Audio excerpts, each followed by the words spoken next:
Hi, welcome to my channel, or welcome if you're new here. My name is Melanie and I have I would say a beauty channel where I talk about clean beauty and beauty products and skincare, body care, hair care. I do videos on project pans and low buy, no buy type of stuff. And this video is gonna be completely different than that. I'm actually doing this video related to my twin pregnancy. And this is my little cat, Ava. She likes to be on the camera sometimes. I wanted to do a video about my twin pregnancy so far because watching all these like twin videos and stuff on YouTube has been really helpful for my pregnancy.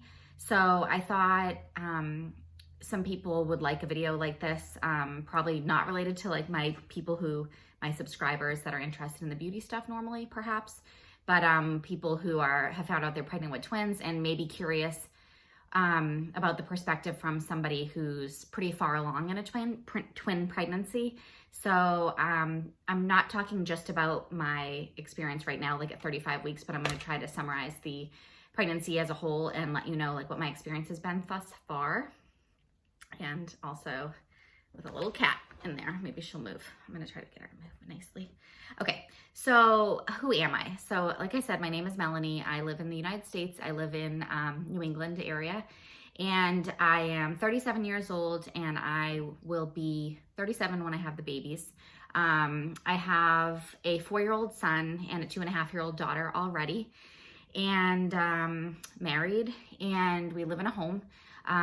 We talked about whether we wanted to have a third child, and my husband was pretty, he said he'd be content with just having 2, especially because we had a boy and a girl. And I sort of had a feeling like I still wanted to experience having one more child. Like the idea of not being pregnant again made me sad. So, my husband was like, I'll be on board and everything if we go for a third. So, we decided to go for a third. When I had my son, I got pregnant within like the first month of trying. And then when we decided to try for a second, I had a chemical pregnancy where, I got a positive test. And then within like a day or 2, I started bleeding. So like it just didn't stick. There's another cat. There's 2 cats too in the family. And so that was kind of sad, but like not a huge devastating thing because within like a day or 2, I realized I wasn't pregnant. Anyways, I got pregnant with my daughter quite easily. Had great pregnancies with both of them. They both came naturally at 38 weeks, meaning I wasn't induced or anything like that. And I had vaginal births for both of them. After having my daughter and deciding to try for a third, I did have a miscarriage, and we had seen the baby's heartbeat and on the ultrasound and everything at around 8 weeks. And then a few days before I hit 12 weeks, I started bleeding. And when I went to the ultrasound for them to check how everything was, there was no heartbeat, and the baby had stopped growing around 8 weeks, which was really sad. It took me like 6 months or something to get pregnant after that miscarriage. That was this upsetting process, the whole experience, but I was able to naturally get pregnant again. And then, so I have little notes here because I'm trying to like give the background. So basically I found out I was pregnant again, and I went to the ultrasound, and I was mentally prepared for them to tell me like there was no heartbeat or something like that. Like after the miscarriage, which I had never experienced a miscarriage before and had 2 like really awesome pregnancies. I was like completely changed in the sense that now I realized like I could have a miscarriage, things might not work out. Like, I don't know. I just felt like I was really naive after the first 2 pregnancies because they were like perfect. And so after that, I was much more like guarded and stuff. So I went to the ultrasound. I was alone. I think my husband like had my daughter at home, like he was caring for her. My son was at school or something. So he didn't come with me. So they did the ultrasound, and the technician was like, oh, she gasped, and she's like, there's 2. And I was like, okay. Like I didn't like cry or scream or like anything like that. I just was like, okay. Just because like I was so prepared for her to tell me there was no heartbeat that to hear there was 2 was like good news, right? So it wasn't bad news. So that was kind of wild. And then you know, everything was fine. She gave me the ultrasound pictures, and, you know, it was like, all right, I was like 6, 7-ish weeks. So, you know, come back at 12 weeks and we'll start the whole process of OB appointments and all those kind of things.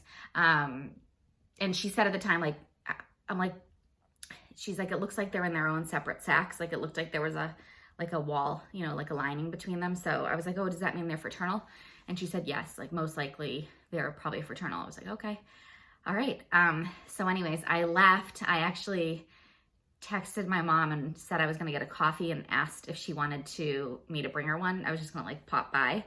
So I went, and she knew I was having an ultrasound, and I showed her the picture in person, and she's like, is there 2? And I was like, yes. And it was just like so shocking, because I'm like, oh my gosh, we already have 2 children. Like, who would have thought? Twins, like they don't run in the family or anything like that.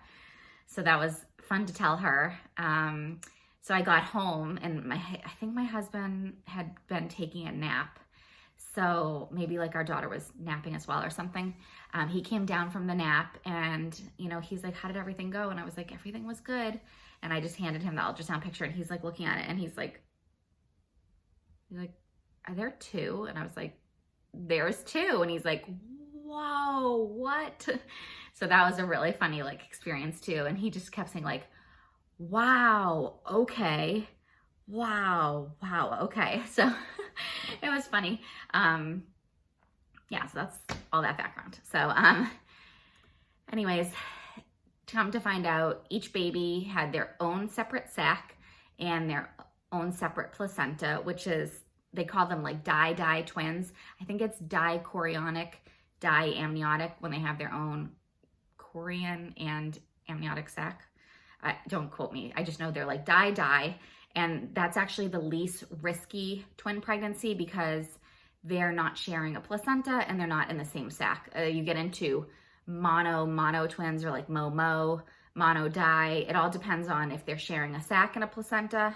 That's more risky. If they're in separate sacs, they share a placenta, it's a little bit less risky. And then there's di, which my babies are, and they have their own separate sac, own separate placenta. So when we saw the maternal fetal medicine specialist, who we had seen for my other 2 pregnancies for like different reasons towards the end, he told us like most likely they're fraternal because they're in their own separate sacs and have their own placentas. So anyways, we did the genetic testing, but we had decided for our 3rd, we weren't going to find out the sex of the babies, because we had found out with like my son and daughter, you know, as early as possible with the genetic testing. And I kind of had floated the idea to my husband, like, what do you think about not finding out the gender? I never thought that's something I would be open to doing. But after having a boy and a girl, and knowing it was like the last pregnancy that we were going to have, we wanted to be surprised. And then we were surprised by the fact that it was twins.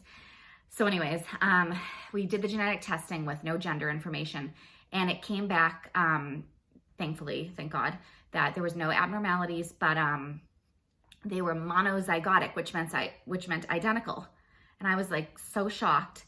And I'm like, oh my gosh, they're identical twins. Like, that's crazy, especially because, you know, everyone had set up until that point, like medically, that it looked like they were going to be fraternal. I see I have that light on me. Anyways, that's okay. So basically what that means is they were 1 egg, and early on in the division of the cells and stuff, as they were developing, they split into 2. So that's how they're identical. And just a fact, if you didn't know, only fraternal twins are hereditary that run in the family, not identical. So the identical twins is just sort of like something that happens, you know, by God or scientifically, however you, you know, want to define that. And, whoa, okay.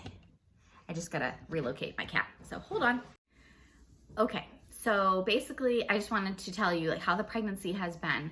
I have had a very good pregnancy, and that's part of the reason I want to do this, is because I wanted to let people know that it's possible to have a twin pregnancy and feel really good, and basically have very few issues, and like still have a very pleasant pregnancy and stuff. I feel like when you find out, at least for me, everyone was like, oh, are you gonna need to go on bed rest?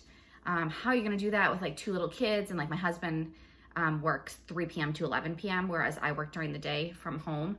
So I have, when he leaves, like we have childcare for a few hours in the afternoon some days.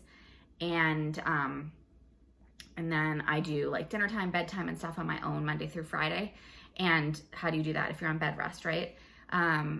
Bed rest has never even come up as something, and I know it does for some people, and I know every pregnancy is different, and I've been very fortunate. I just want to make sure I highlight that. But for me, bed rest has never even come up. Like nobody has told me to really like limit activity, or there's just been very few issues, thank God, in this pregnancy. And I wanted to be a positive voice for those who kind of wonder, like, you know, for me, I started looking up YouTube videos, like wondering what is it going to be like. You know, you hear about like so much swelling and just like all these issues, and I've had very few. So I just wanted to share that with you. So I haven't had nausea.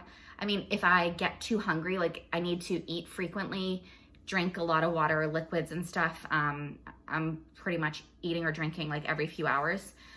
So if I go too long, I definitely get like lightheaded or that kind of thing. I just think the babies are taking like so much from me. So nausea, but no throwing up, no nausea that a lot of people get in any pregnancy. I had no nausea. I had very easy, good pregnancies previous to this as well with my singletons. So I've never been one to have nausea. I figured once I found out it was twins, it was going to be like a whole different ball game. But it really hasn't. Health-wise, the babies have been really healthy. At one point we had these things where like I would see the maternal fetal medicine specialist and they would tell me one thing, and then I'd go to my OB right after and they would tell me the opposite, which was frustrating. I saw the OB one time and she's like, oh, and the babies have, you know, bumps on their heads or whatever. And I was like, wait a minute, what? And she's like, oh, did Dr. So-and-so never mention to you about the bumps? And I was like, no, wait a minute, stop. Like, are we talking about one baby or both babies? Like, what is this? You know, that was scary. And she's like, oh, yeah, it's on both of them, etc. Anyways, I saw the maternal fetal medicine specialist after. He's like, those are medically insignificant.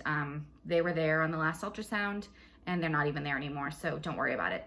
So I was like, oh, okay. And then other times, you know, the doctor has told me that there's been like a good chance of the babies switching positions, you know, whether they were breech or head down. And then like the OB I'd go to see the OB after and they'd say like, well, so you're probably gonna be having C-section because the babies probably aren't gonna move at this point. And I'm like, okay, but Dr. So-and-so said there's plenty of time, you know? So just like really conflicting information, which, you know, at that point, eventually my husband and I just would like laugh about it. He'd be like, well, what conflicting information did you get this time?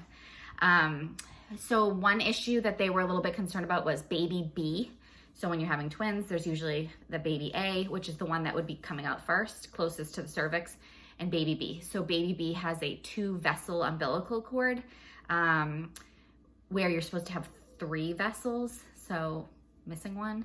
And that can result in smaller babies because they're not getting as much nutrients or whatever, and blood flow, I don't know. And in some circumstances could have like heart issues and different issues. So basically they said if they noticed like different growth, then they would be concerned. So they just monitored the baby's growth, and they said, especially because they're identical, you want to see concordant growth, meaning their weights and their measurements are pretty similar because they're identical. So they just measured it, and there's like never been any issue with baby B. So it seems like the cord thing is causing no problems so far. And I am now about 35 weeks and a half. Today is Tuesday, and I will be 36 weeks on Friday. Just to give you that information. So pretty far into the pregnancy so far. Knock on wood, there's been no issues related to the cord.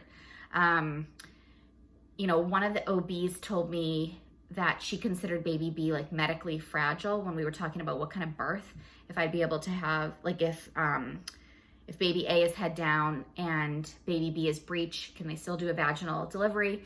And this one OB in the practice was like, well, I consider baby B medically fragile given that blood vessel thing. And I was like, oh, okay. So then I went to the maternal fetal medicine doctor after that appointment, and I said, Dr. So-and-so said this about the baby being considered medically fragile. Do you agree? And he's like, nope. He said, everything has shown to be totally fine with the growth, so I wouldn't agree with that at all. So that made me feel better, because I know that there was like that little issue, but it seemed like it was sort of a non-issue. So these are just like things that have come up in the pregnancy. diet-wise, I am not the healthiest pregnant woman eater. I tend to want like real comfort foods and stuff. Like I loved chocolate chip muffins when I was younger, and during each of my pregnancies, I've upped my chocolate chip muffin diet. Sometimes things like mac and cheese or tortellini, like, you know, kind of like those comfort, like quote unquote, like guilty foods that I probably wouldn't normally eat as much when I'm trying to like watch my weight and stuff. In pregnancy, I tend to indulge, and it hasn't resulted in me having huge weight gain. Like I gained in the 25 to 35 range with each of my children previously. And I'll talk about like weight gain in this pregnancy in a few minutes, but I'm not like somebody who's like super great, like, you know, like fruits, like smoothies and like vegetables, like super like cognizant of what they're eating. I try to like drink more water. I try to like eat some fruit, eat some vegetables, like eat protein, etc. But I didn't really adjust my diet at all for this twin pregnancy other than eating more just because I'm hungry more. So like I don't go too long without eating, like I mentioned. I have to bring like snacks with me to my appointments, particularly if they run longer. I can't like go 2 to 3 hours like without eating or drinking. Like I just feel crappy. So I've like made sure I have snacks in my purse, like multiple snacks, and extra water, like in my car, water bottles and stuff, because otherwise I get kind of like shaky, and stuff. So just eating more. Like I'll have dinner with the kids around 6, and then by like 8 or 9 p.m. I'm like, what's gonna be my second dinner? And like last night I ate, you know, I don't know, like meatballs with some rice and while I was eating with the kids. And then a few hours later I came downstairs before bedtime for like a peanut butter and jelly sandwich and like 2 string cheeses. And I like to have dessert each night, like a little something. So my eating is like a lot more than it normally is or was in the singleton pregnancies. But I have to say, weight gain wise, all the weight seems more or less very concentrated in the stomach. Whereas with my other pregnancies, when I look at the little weekly photos I took, I had a lot more like chunkiness in my face towards maybe the last month or 2 of the pregnancy. It's not really happening in this pregnancy. So my face has remained regular. Whereas it seems like the babies are like really taking the calories, which is good, I guess. Yeah, I mean, it's good. I don't have gestational diabetes. Haven't had any issues come up. I had a little bit of low iron, which I didn't have in my singleton pregnancies. So my doctor said it was like not a huge deal, but if I could tolerate the iron pills, to take them. So she recommended specific brand, Slow FE. I got them on Amazon. And she said they are like easier for people to digest. I guess people can get really like constipated and have issues with them. So I started with every other day, and then I haven't had any issues, and now I take them every day. She did say to me, because it's a twin pregnancy and I have a higher likelihood of a C-section, and you have a higher likelihood of hemorrhaging because your uterus is that much bigger, taking longer to contract, she would like my iron to be like in a better position. So if I could tolerate them, to do it. So I'm having those every day, and she recommended I take them with orange juice because vitamin C helps the absorption. So every morning, right when I come downstairs, I have my iron pill and some orange juice till I start the day. Frequency of appointments was pretty much like once a month or so, with going to see the maternal fetal medicine specialist for like growth scans, ultrasounds, and then going to the OB and having like, you know, measure my stomach, check my blood pressure, do a urine test, talk about different things, you know, flu shot, Tdap vaccine, like all the things that come up in pregnancy. Starting at 32 weeks, I had to start non-stress tests, which is where you go into the office or the hospital. In this case, it's the office, and they strap things to your stomach that monitor the baby's like movement and heartbeat to make sure everything's okay. Those started weekly at 32 weeks. So I've had about 3 of those. And at 32 weeks, I switched to every 2 weeks meeting my OB. But strangely, at my 32-week ultrasound, he's like, I'll see you at 36 weeks. I'll see you in a month. I thought I'd get like an ultrasound more frequently because the pregnancy is like nearing its end. He said because of this type of pregnancy with the twins being in their separate sacs, separate placentas, we don't need to do it again until 36 weeks. He's like, so we'll tentatively plan for it. If you're still pregnant, that's when I'll see you next. I said, all right. So at 36 weeks, which is next week for me, well, it's this Friday, but like my appointments next week would be the ultrasound and the OB visit, and those will become weekly. And then the non-stress test will continue to be weekly. So the longest they'll let me go in this pregnancy, they've told me from the beginning, is 38 weeks, because I believe that's when the placenta starts to break down and the increase of stillborns. There's an increase in the rate of stillborns at that point in a twin pregnancy. So they're like 38 weeks is your last, that's as long as you're going in this pregnancy. So basically like for 36 through 38 weeks is when I'll be seeing at least the OB weekly. I don't know what happens with the maternal fetal medicine specialist after 36 weeks. Maybe I don't see him again. So that's kind of the frequency of appointments. Symptoms I've had throughout the pregnancy, on and off. I've had heartburn or reflux occasionally. Like in the summer, in my 3rd trimester, I think I was drinking a lot of seltzer, and that was giving me like, it was affecting my heartburn or like reflux kind of feelings, where like I'd lay down and it would feel like flames like in my throat and I'd have to sit up, and then it was kind of fine. So I kind of adjusted some foods, and then I'd come back to them, like, try to not eat marinara, like saucy stuff, and then it kind of passed. I decreased my seltzer drinking from like a few a day to like 1, and then it kind of went away, and it's come back occasionally. And I think at this point it's depending on the position of the babies, I think, because I can still eat like an Italian red sauce dinner and be fine.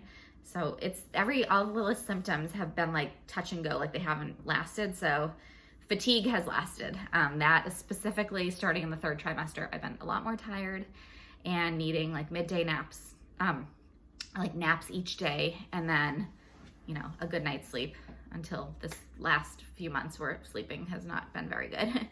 Lack of energy, just not feeling like as energetic, which is not surprising. Okay, so as I was saying before, my phone told me its storage was full.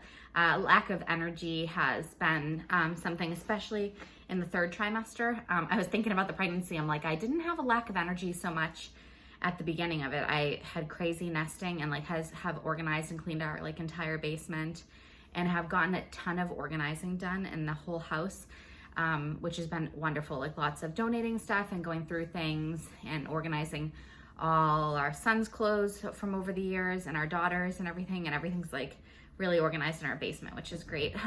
But in the 3rd trimester, I needed naps, and as it's progressed, like daily naps to like get through the day, and then a good bedtime and stuff like that. So at this point in the pregnancy, like in these last few weeks, like last month or so, my goal each day has been sort of just to like get through the day, just because I have low energy and like, my body's more awkward and stuff like that.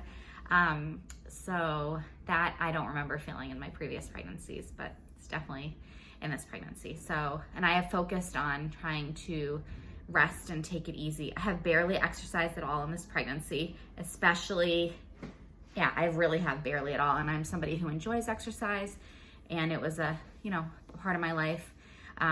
But especially here, like in the last trimester, my goal has been to keep the babies in and to not really do much.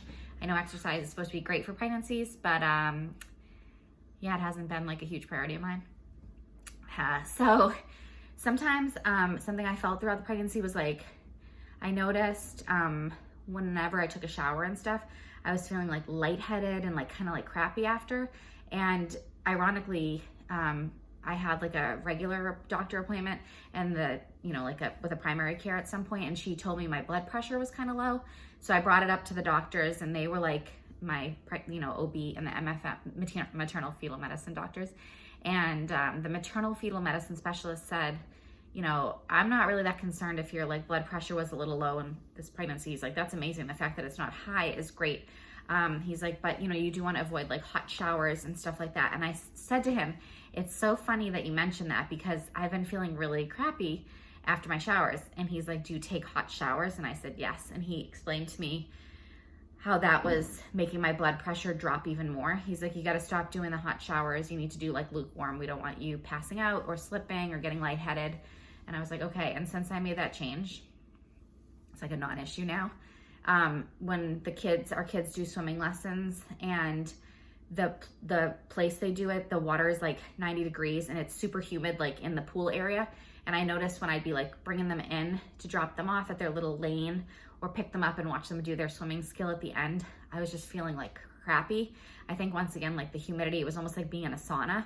So when I realized that, I just we had my husband do that part, and I would help instead with like changing them after and that kind of stuff. So heat, I noticed, like I didn't really have many problems with the heat this summer. I was in my 3rd trimester for some of the summer. We went camping for a week, and like I was fine.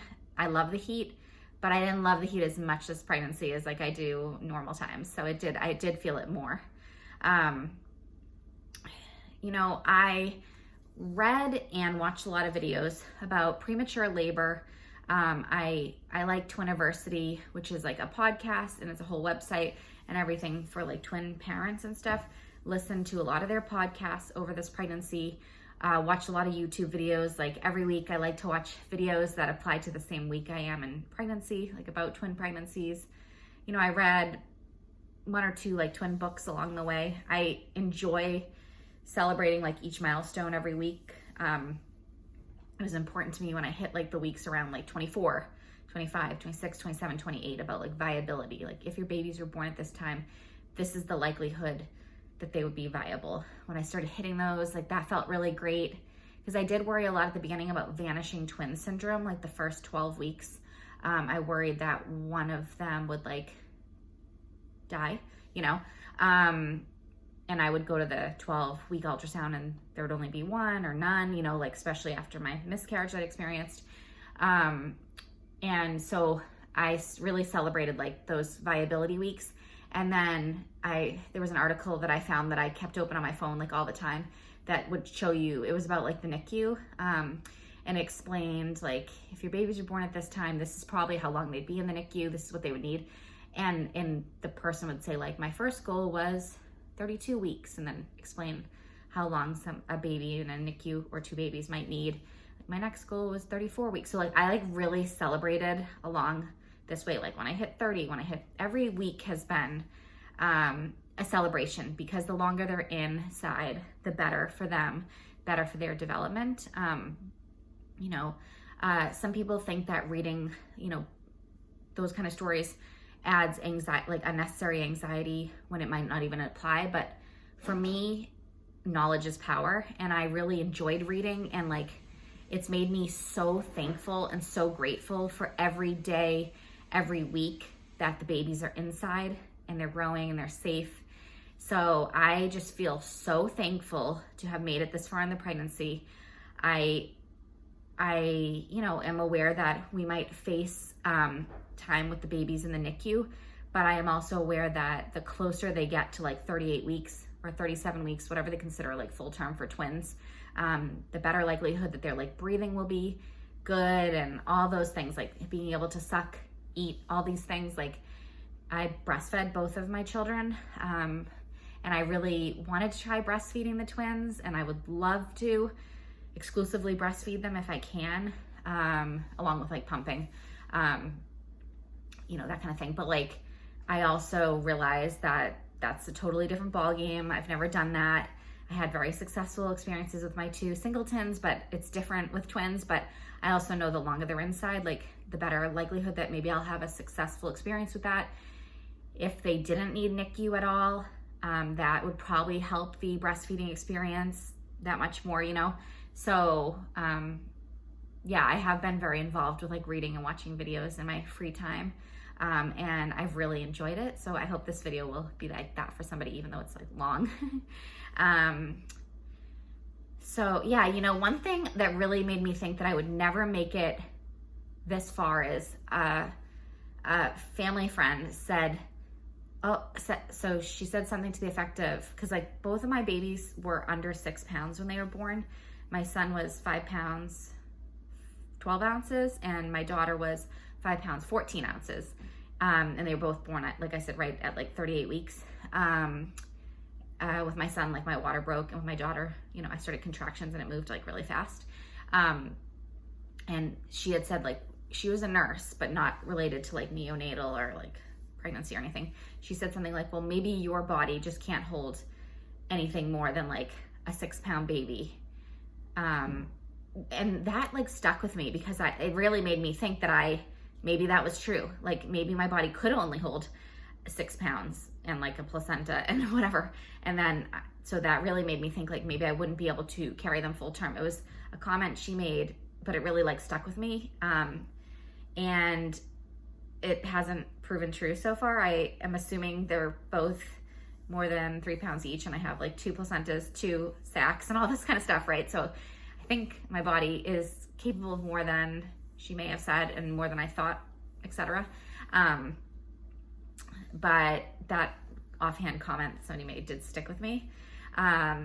One thing that's been super hard as the pregnancy went on is bending. I feel, and I'll show you my belly in a minute, that I have at this point like a steel wrecking ball in my stomach. And I feel like, I said to my husband today, I'm like, I feel like when these babies are born, they're gonna be like, their bones are made of steel. It's very hard to describe, but my abdomen, my stomach is so hard with like 2 babies in there. And like their movements at this point and everything is like, sometimes takes my breath away. It's not bad, it's great. I love feeling them. Like that's one of my favorite parts of pregnancy, but they're just getting really cramped in there at this point. And so bending is really hard. And it's just so funny the way bending has become like, just like nope kind of thing in my life in the last few months of the pregnancy, or like maybe like last 2 months or so. I have like a grabber. My mom had one, and one of her neighbors gave us another or something, and they're just those little like tools you use to like grab things off the floor. I think they're meant for like handicapped people or seniors who can't bend over. Those have been amazing to like pick things up that I drop. Like I said to my son today, it's not that I can't bend over, but as I have, it's gotten painful. So I try to do it as little as possible. So like when I put the cat's food dishes down, like I don't pick them up again. I leave them for my husband, or I could use the grabber. I drop things and I decide whether it's worth me picking them up. I don't really pick up my kids that much anymore.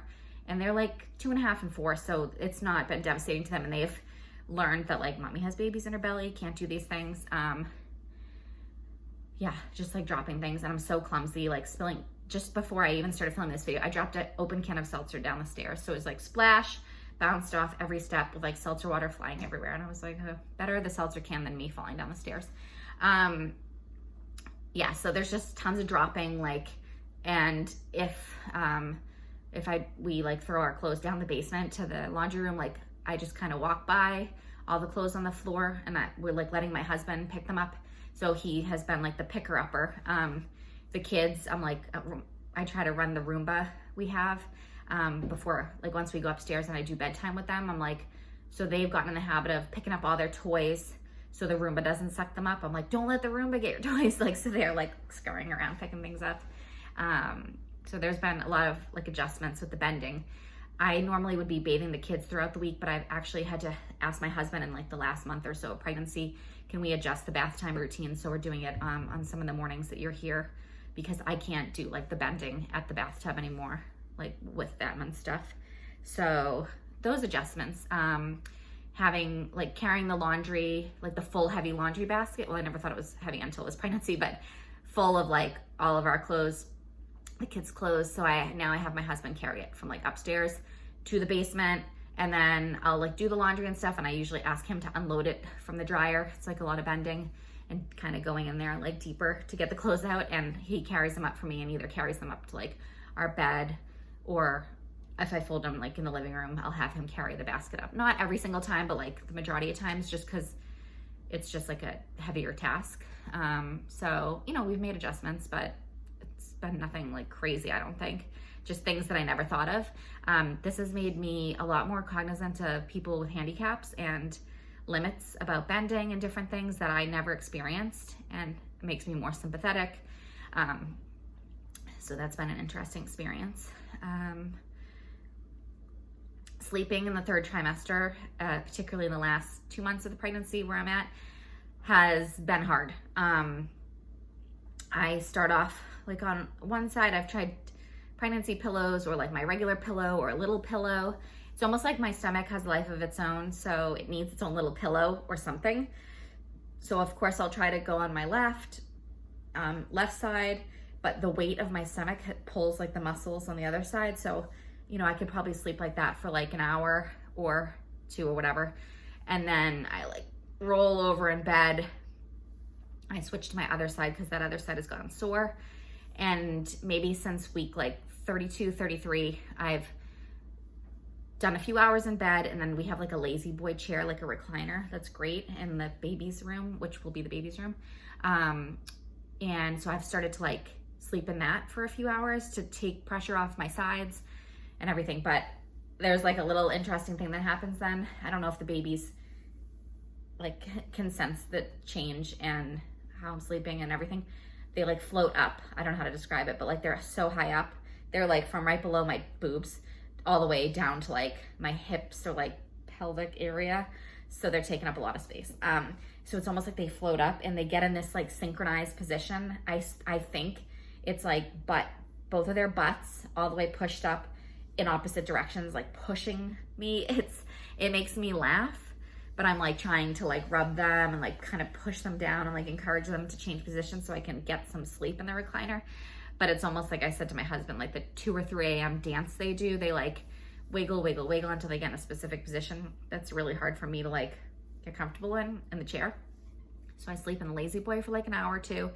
And then around like 3 or 4 a.m. I go back into the bed and I do like a side and then a side. So yes, I guess my body will be prepared for like newborn interrupted sleep, because I definitely don't sleep any more than like an hour or two chunks, and I'm peeing like every hour or two. And then I also drink like a protein shake throughout the night. I did that in like each of my pregnancies and throughout breastfeeding and stuff. So this brand, it's Orgain, and they're like clean protein shakes. Like I like the chocolate flavor. I get them from Amazon and they're like $2 each. So they're not cheap, but they're worth it to me. Yeah, so I'm like drinking a little protein shake, like peeing, moving, this and that. So it's just like, it's like traveling like, you know, throughout the night, but it's fine. I think that's why I need like the midday nap also. Barely any of my maternity clothes fit. They all fit great in my singleton pregnancies. In this pregnancy, my stomach is bigger than it ever has been.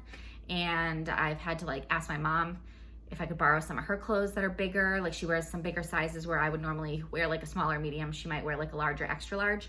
So she's given me some things I've been like, sorry, this is too short. And some of the things I've, that have worked, like this shirt is from her. It's like working for now. I've actually had to borrow some of my husband's shirts that are like men's large to like fit comfortably over my stomach. Yeah, so I have like just one section of my closet of options and like one little pile of maternity pants, or like I've had to buy a few more pairs of maternity pants and a few more shirts just to like make it through like the 3rd trimester. My cat's back. Here, she's gonna be moved though. Like you can sit nicely, but yeah, so I've grown out of almost all my maternity clothes, and I mainly live in like sweats and leggings right now and a sports bra and like comfortable shirts and stuff. And I rarely like dress up. Thankfully I work from home, but like I tried to dress up for like this video. And when I pick up my kids from like school, preschool, whatever, sorry about that, my cat knocked down everything. So what I was saying was, dressing up wise for me at this point, I can't fit into my maternity jeans anymore. They got too tight and I just have no desire to be like uncomfortable. So dressing up for me at this point is like black leggings, maternity leggings, flats, and like a shirt that doesn't have stains on it and fits and covers my stomach. And the fact that I put on earrings and like some makeup is huge. So yeah, not looking my cutest these days, but trying to like still put in a little effort in the last like 2 weeks here. And I don't feel like buying new clothes, like more maternity clothes, when I have 2 weeks max left. It just, I'm hoping once I have them, like a lot of things will fit again, at least even like some of the maternity clothes that didn't fit. What we've done to prepare for the babies, I had a Honda CRV, which had the 2 car seats in it. I knew I would want to stay with Honda, so I always thought I'd get the next model up, and the Pilot, But once I saw that it was gonna be 4 kids total, I was like, we're gonna need a minivan. Never thought I'd have a minivan. Once I saw that ultrasound, I was like, I need a minivan. 4 kids, they're all gonna be in car seats in some capacity because my son is 4. And the daughter's 2.5, so they're in car seats. We traded in the CRV this summer for a Honda Odyssey, which we love. I love it. My husband loves it. It's great. He still has like an SUV. He needs to upgrade his car, but I'm just leaving that to him. I just kind of was like, okay, let's do mine. Let's get one that we can transport the family in, and then like you're on your own. So he still hasn't done it. So hopefully he'll figure it out at some point. But I've had the minivan now for several months and it's just wonderful. We love it. It felt excessive at first with just the 2 kids, but I know once we're using the 3rd row with like the babies, well, we're gonna have to configure all the car seats, but like we're gonna be using the whole thing, and you know, the space will be used. So it's been great so far. We received tons of hand-me-downs from friends once they knew we were having twins. A lot of our friends are done having kids. Some of our friends had triplets and they're 4 years old now, so they gave us their extra like car seat carriers. And other friends gave us like an extra bassinet, a travel bassinet, some little seats that you can kind of carry around the house and move. I had the thought of accepting everything, and that more or less, you know, not more car seats than we needed, no, but like, sure, I'll take the bassinet. Sure, I'll take that extra seat. Sure, I'll take that extra bumbo, you know, these kind of things. Yes, I'll take your clothes, because we don't know if they're boys or girls. I'm like, so yes, I'll take your clothes. Anything that we don't use, we will donate. So we have amassed a lot of things, which is wonderful because that means we've saved a lot of money. We have 2 double strollers that have been handed down to us from friends who are done having kids. So we've been very fortunate.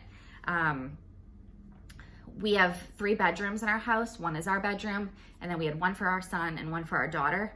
We knew we had to consolidate, so what we did is we bought bunk beds, and we wanted to have the kids fully transition into them pre-babies. So now 1 room is for my son and daughter. He's on the top bunk. It's about 5 feet tall, so it's not super high. It has railings, and it has stairs that he climbs up, not like a ladder. So he's on the top, and my daughter is on the bottom, which is like floor level. And they're fully transitioned in there, and that's going very well. And then in the other room, we already had 2, like the cribs that my kids were using. So we just had to convert them like from a toddler bed back into a crib, etc. So the other bedroom has like 2 cribs. So we're good. We're gonna make our 3-bedroom house work for now. So the bunk beds was like a purchase and a change. We potty trained my daughter this summer, and she still has accidents sometimes and everything. She's 2.5, and she wears a diaper at night because she pees in the night. But she's like pretty much potty trained. We wanted to get her like out of diapers before we had 2 more in diapers. We have like a little countdown on our door over here. When we got in the last 100 days of the pregnancy, I wanted the kids to like understand visually the babies were coming. So I'll like take a picture and insert it, but it's like a little countdown, and it has like a black and white picture of like 2 little babies, and the kids cross off a day. Like every other day, they each get to cross one off, and that's like our countdown to when the babies are coming. We set up like a pack and play downstairs in the dining room, which will be like a changing table for the babies, and I've loaded it with like diapers, wipes, diaper cream, burp cloths, some outfits, like some onesies and bibs, like stocked, because we don't want to have to go upstairs every time we, you know, and I also want the kids to see like our house is changing in preparation for the babies. A hospital bag has been packed probably since week like 30 or 32.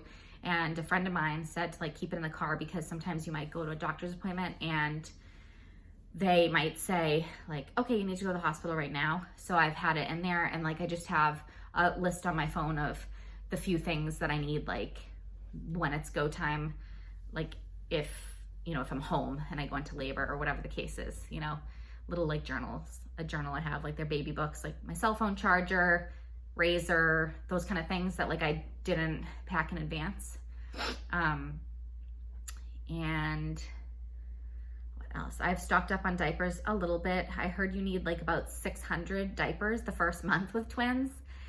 So I have about 400 newborn size, and then I stocked up on a few hundred of size 1, and that's about it, because I didn't want to go overboard and like have to return any or like whatever. So it's so easy to order things these days. Like I want to make sure the brand works for the babies and all that kind of stuff.